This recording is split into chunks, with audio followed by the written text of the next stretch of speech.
आपके ही पास रहा था।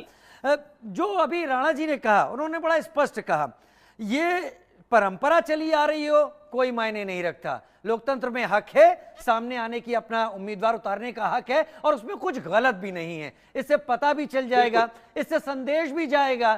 क्या आपको इस बात का एहसास हो रहा है कि इस बहाने विपक्ष आपकी एकता को तौलने की भी कोशिश कर रहा है? क्या पता छोटी मोटी टूट फूट हो गई तो एक किरकिरी बड़ी हो जाएगी आपकी, हालांकि स्पीकर बन जाए वो अलग। जी राजीव जी, देखिए मैं बताऊं आपको, जो आप बात कर रहे हैं ना तोड़ने फोड़ने की, ठीक है, विपक्ष के पास कोई मुद्दा तो इस समय है नहीं।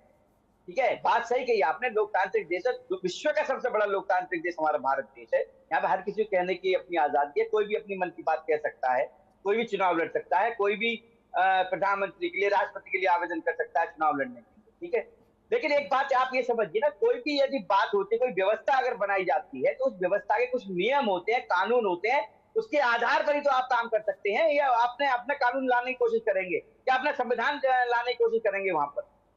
जब ये डिप्टी स्पीकर की बात कर रहे थे शुरू में इंडिया अलायंस वाले, आप समझिए बात, इनकी सरकार देखिए, हिमाचल प्रदेश में इनकी सरकार है, तेलंगाना में इनकी सरकार है, पश्चिम बंगाल में इनकी सरकार है, तमिलनाडु में इनकी सरकार है। क्या वहां इन्होंने जो है ऐसा चुनाव कराया कभी?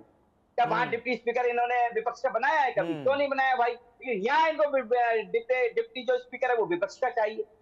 ये केवल केवल मैं बताऊं राजीव जी, कुछ नहीं है, ये केवल केवल मैं वही बता रहा हूं कि लोकसभा को ना चलने देने का जो है एक इन्होंने निर्णय ले रखा है। कोई भी देश हित का कानून यदि आता है, कोई देश हित का कार्य करती है भारतीय जनता पार्टी केंद्र सरकार, तो उसको रोकने काम करने का इन्होंने निर्णय ले रखा है पूरी तरह से। ये चलने नहीं देने वाली लोकसभा को। आपने देखा ना पहले क्या हुआ 7वीं लोकसभा में, लोगों ने बताइए लोकसभा स्पीकर के ऊपर डायरी फेंकी, कागज फेंके फाड़ फाड़ कर।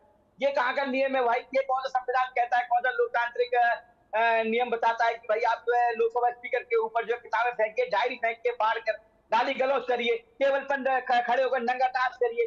कौन से संविधान में लिखा है, किस क्लॉज में लिखा है? बताए भाई कांग्रेस के प्रवक्ता बैठे। देखिए 2 बार हमारे यहाँ चुनाव हुए इसका लोकसभा स्पीकर के लिए, मैंने बताया था ना आपको।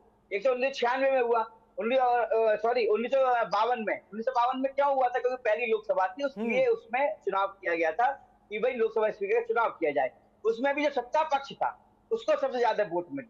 ठीक है, विपक्ष को 54-55 के आसपास वोट मिले थे उस समय।